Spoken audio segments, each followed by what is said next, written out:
Assalamu alaikum, respected viewers and my dear students. I am Mr. Rafi Ahmed Awan from the platform of my YouTube channel, Sir Rafi Online is here. Dear students, I am going to upload a video regarding your syllabus. Kindly watch this video up to end. If you like my video, then subscribe my channel so that you can get more informative videos regarding your matriculation syllabus.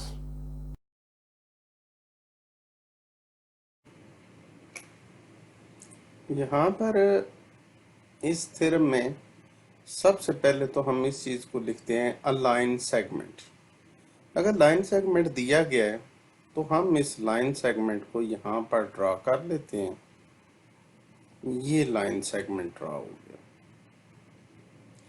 इस line segment का हम नाम जो है वो according to text book जो है वही रख देते हैं कि ये साइड इसकी ए और ये दूसरी साइड इसकी बी।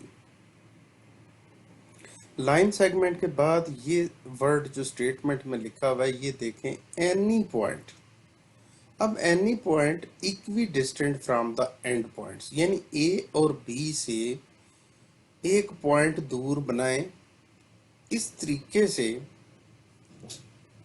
कि जितना उस पॉइंट, लेट इसका नाम रख लेते हैं पी, और हमें ये बताया गया है कि ए भी लाइन सेगमेंट है और उस लाइन सेगमेंट के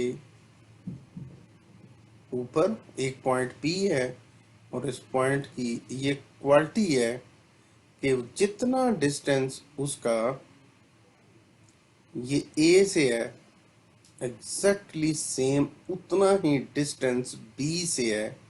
ये हमें डियर स्टूडेंट्स गिवन है, तो हम यहाँ पे लिख लेते हैं गिवन। सबसे पहले कि यहाँ पे गिवन जो है हमारे पास वो क्या है कि जस्ट पॉइंट P जो है that is equi distant from A and B। तो मैं यहाँ पे लिख लेता हूँ कि PA is congruent to PB। ये हमें गिवन दिया हुआ है। फिर उसके बाद हमें प्रूव कर टू प्रूव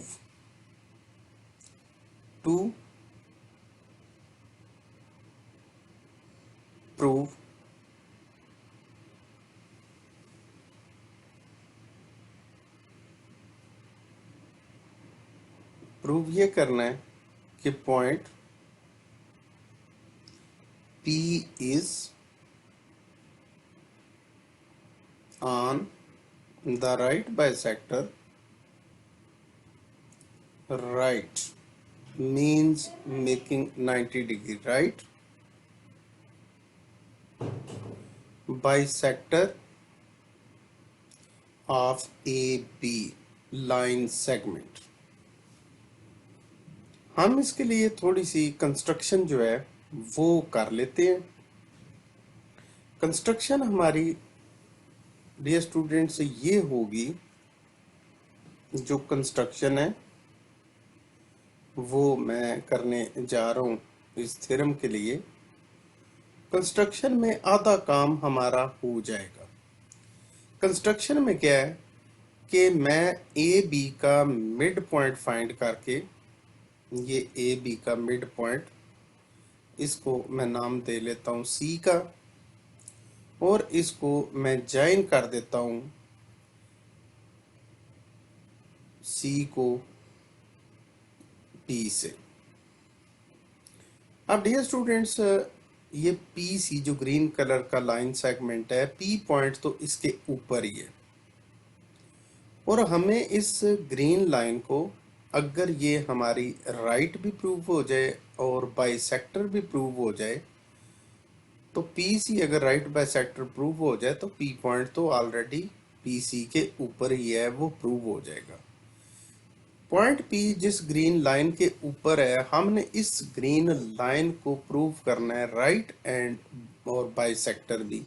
बाई सेक्टर तो डियर स्टूडेंट्स हमने कर लिया, क्योंकि ए बी का मिड पॉइंट सी लेकर जब बी सी हमने ज्वाइन किया तो पी सी इस वक्त जो है मिनिमम तो हम ये कह सकते हैं कि ये पी सी, ये मैं छोटा सा इंट लिख देता हूँ, P C is bisector prove हो चुका है। बाई सेक्टर का मतलब होता है which divide A B into two equal parts. Bisector तो हो गया।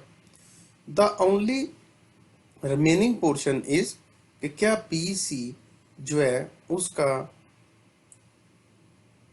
एंगल 90 डिग्री ए बी के साथ बनता है कि नहीं, ये परपेंडिकुलर पी सी को ए बी के प्रूव करना है। बस ये चीज करनी है हमने। ये ऊपर वाली तो हम कंस्ट्रक्शन के अंदर कर चुके हैं।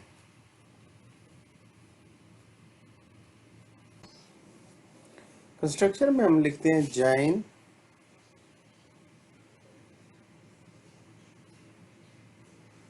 पी टू सी, और सी क्या है, द मिड पॉइंट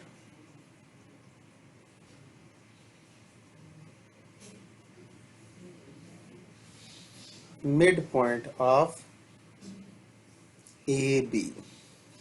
यहाँ पे ये बात याद करवाता चलूं कि कंस्ट्रक्शन के अंदर जो जॉइन पी टू सी की है, ये जो ग्रीन लाइन आके सी को सेंटर ए बी का सेंटर जो टच की है, तो ये बात कंस्ट्रक्शन में जो है वो चीज हमारी एक जो बाई सेक्टर वाला पॉइंट है उसको प्रूव कर गई।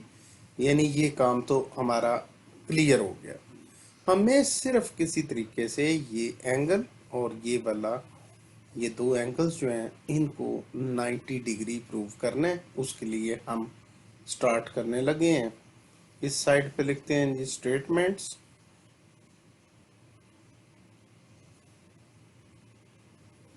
और इधर लिख लेते हैं जी रीजन। साथ साथ हम इसकी रीजंस भी बयान करते चले जाएंगे। फर्स्ट ऑफ ऑल हम ये एक सिंगल टिक और ये एक डबल टिक, इन दो ट्राइंगल की कारस्पॉन्डेंस लेते हैं, और कारस्पॉन्डेंस लेने के बाद फिर हम आगे मूव करते हैं जी। इसमें लिखते हैं यहाँ पे दो ट्राइंगल्स हैं। एक हमारे पास ट्राइंगल है ये लेफ्ट साइड पे है, जो आपके सामने ये आपके सामने सिंगल टिक वाली है। इसके तीनों पॉइंट्स को लिख लें, ए पी सी लिख लें या ए सी पी लिख लें। ट्राइंगल ए सी पी, और इसकी कारस्पॉन्डेंस ले लें राइट साइड वाली ट्राइंगल के साथ। और राइट साइड वाली ट्राइंगल क्या है, ट्राइंगल डी सी पी। अब इन दो ट्राइंगल्स के अंदर जब कारस्पॉन्डेंस लेते हैं तो हम इसके तीन तीन एलिमेंट्स को आपस में कॉन्ग्रुएंट प्रूव करेंगे, और कॉन्ग्रुएंट प्रूव करने के लिए हमें इनके तीन तीन एलिमेंट्स आपस में इक्वल प्रूव करने। यहाँ पे बड़ा आसान है कि हमें एक तो पता है कि ये जो आपके सामने पी ए है वो गिवन है कि वो पी बी के कॉन्ग्रुएंट है। तो पहला पॉइंट ये लिख लेते हैं, P A is congruent to P B. Number one clear हो गया। सेकंड, सी चूंकि मिड पॉइंट हमने लिया था ए बी का, तो यहाँ ए से सी ये और बी से सी ये भी आपस में कॉन्ग्रुएंट है, तो ये भी लिख लेते हैं क्योंकि ये कंस्ट्रक्शन है हमारी। A C is congruent to B C. पहला वाला P A congruent to P B था, और ये हमारे पास था गिवन। दूसरा A C is congruent to B C, ये हमारी थी कंस्ट्रक्शन। हम इसके आगे कंस्ट्रक्शन का हवाला दे लेते हैं। तीसरा में पी सी ग्रीन लाइन दोनों ट्राइंगल्स की काम दोनों के अंदर मौजूद है, लिहाजा हम उसको लिखते हैं P C is congruent to P C. तीन एलिमेंट्स आपस में कॉन्ग्रुएंट होने के बाद हम यहाँ पे लिख लेते हैं, यहाँ पे पी सी जो कॉमन है इसका हवाला दे देते हैं यहाँ पर कि P C is congruent to P C, और ये है कॉमन। अब हमारे पास ये 1 और 2 और ये 3 एलिमेंट्स हम दोनों ट्राइंगल्स की कारस्पॉन्ड मतलब उनके कॉन्ग्रुएंट प्रूव कर चुके हैं। और इसमें बड़ा ज़रूरी ये होता है कि ये तीनों जो एलिमेंट्स हम कारस्पॉन्डेंस के अंदर कॉन्ग्रुएंट करते हैं उनमें मिनिमम एक साइड ज़रूरी होती है कि वो कॉन्ग्रुएंट ज़रूर करें। ये तीनों एंगल्स हरगिज नहीं हो सकते। वन साइड हो तो दो एंगल्स कर लें, दो साइड्स हो तो एक एंगल कर लें, या तीनों साइड्स भी हो सकती हैं, जैसा कि इस केस में है कि ये भी साइड, ये भी साइड और ये भी साइड्स हैं, तो ये 3 साइड्स हैं। इसकी वजह से इसके आगे जो ट्राइंगल्स कॉन्ग्रुएंट करने लगे हैं, इसके आगे हम लिख लेते हैं एस एस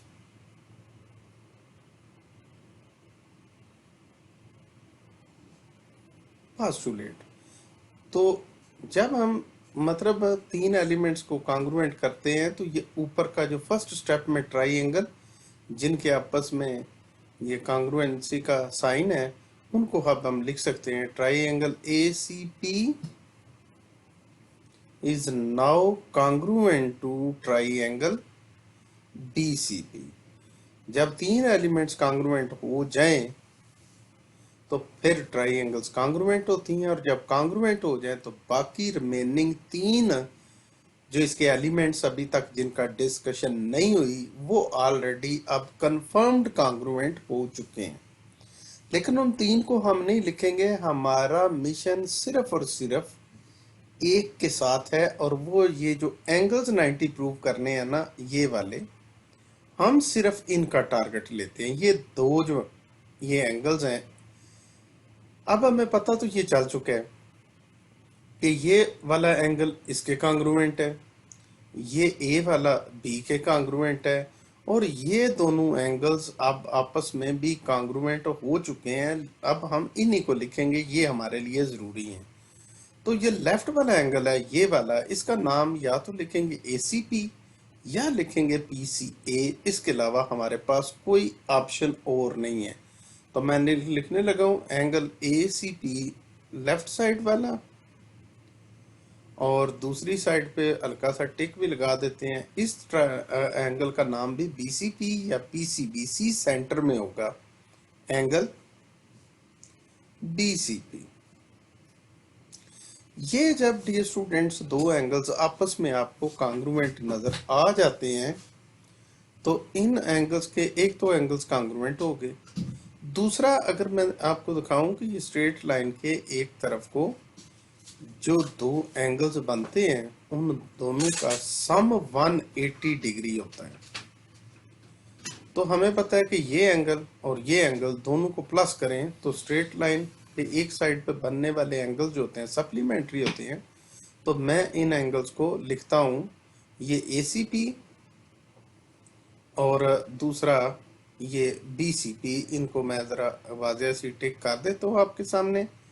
ये वाला एंगल ए सी पी और ये बी सी पी, इन दोनों को अगर दो एंगल्स को प्लस फॉर्म में लिखना हो तो मेजरमेंट का साइन लगाते हैं। Measurement of angle A C P plus measurement of B C P is equal to 180 degrees. यहाँ पे इस इक्वेशन को 1 जरा कर लें और इसको 2 कर लें। ये जो 180 हमने लिखा है इसके आगे लिखें सप्लीमेंट्री एंगल्स।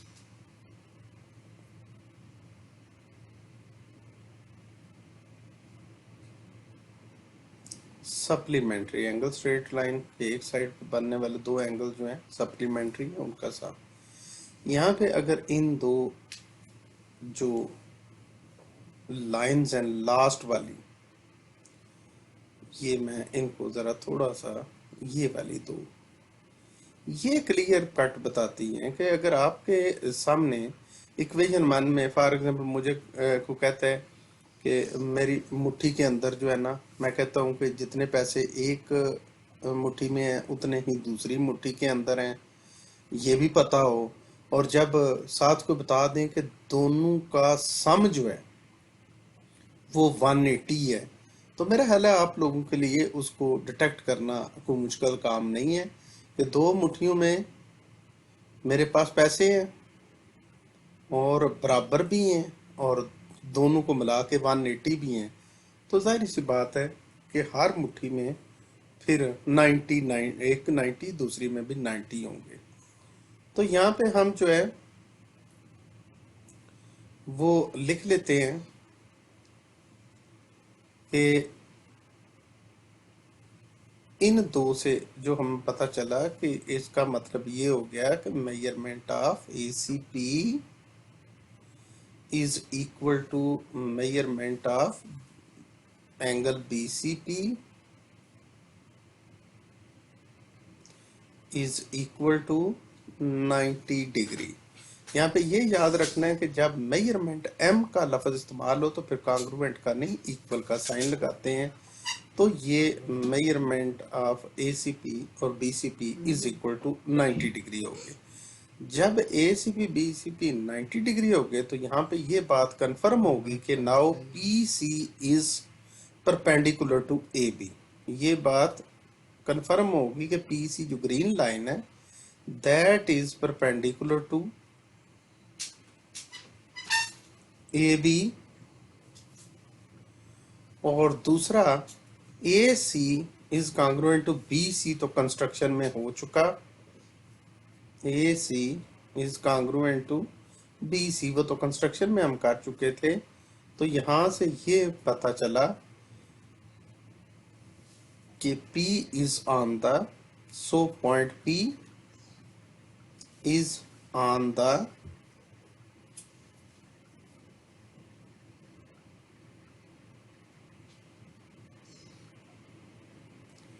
right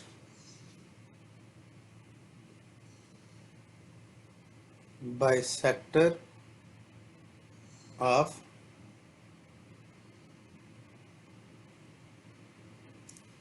AB।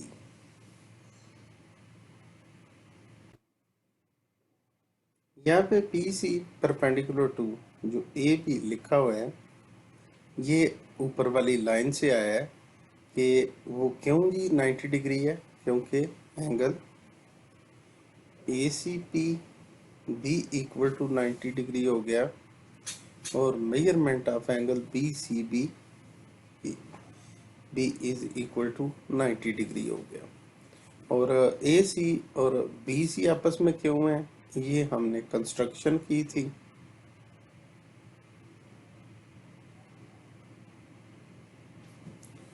और उसके बाद इसको अगर मैं ये 3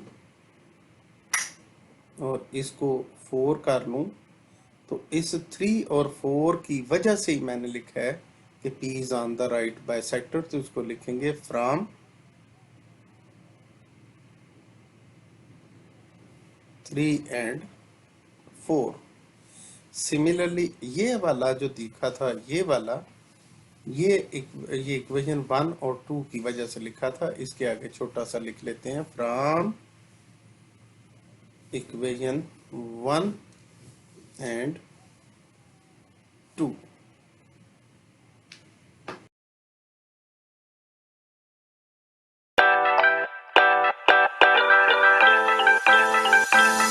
Audio